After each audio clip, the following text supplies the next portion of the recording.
For our last week's discussion, I thought I'd do something a little different, and I'm filming in front of the water hazard of our third fairway in beautiful, partially sunny southern Florida.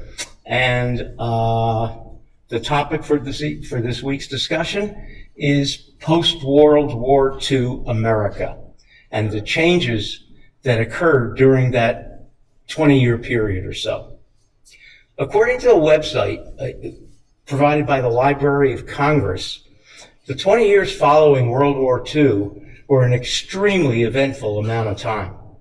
There were major societal, lifestyle, other policies that changed in the United States. Let's set the stage for that.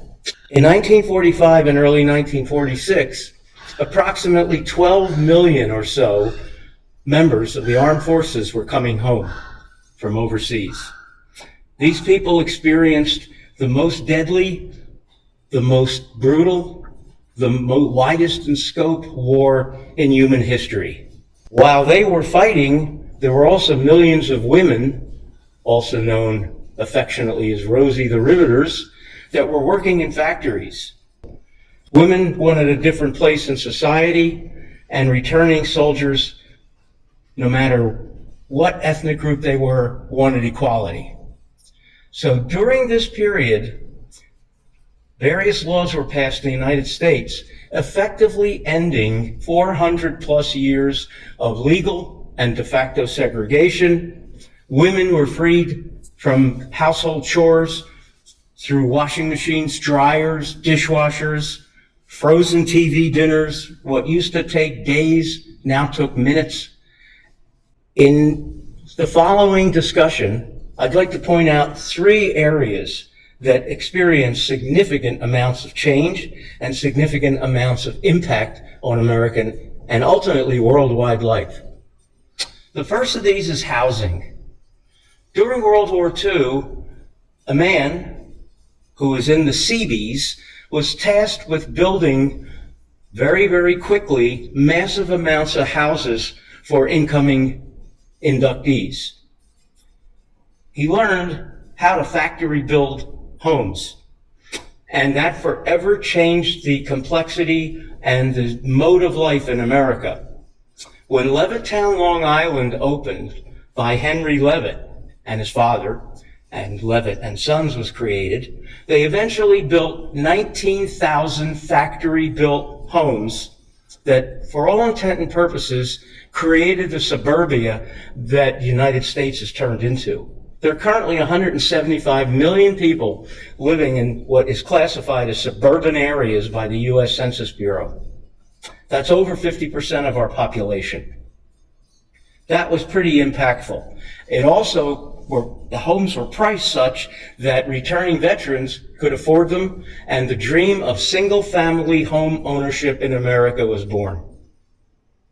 Along with that, given the additional leisure time that became available because of automation and because in the past, only the very, very wealthy had leisure time, had time for leisure.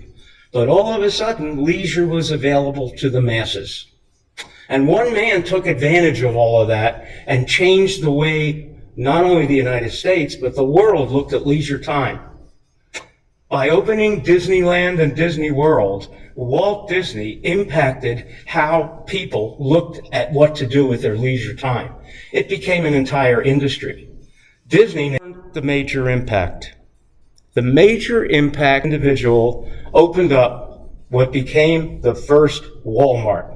Sam Walton turned retail business and, in fact, the entire retail and sales industry upside down. How did he do that? Well, first of all, he built huge stores. Second, they were located in off-center areas. They weren't in the middle of population centers. They were between them. So they were equidistant from multiple communities to reach. But that wasn't the most amazing thing he did.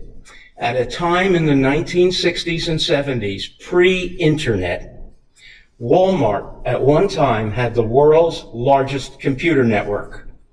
Using audio connections and telephone lines, each Walmart store broadcast and connected to the central warehouse facilities each night to report their sales.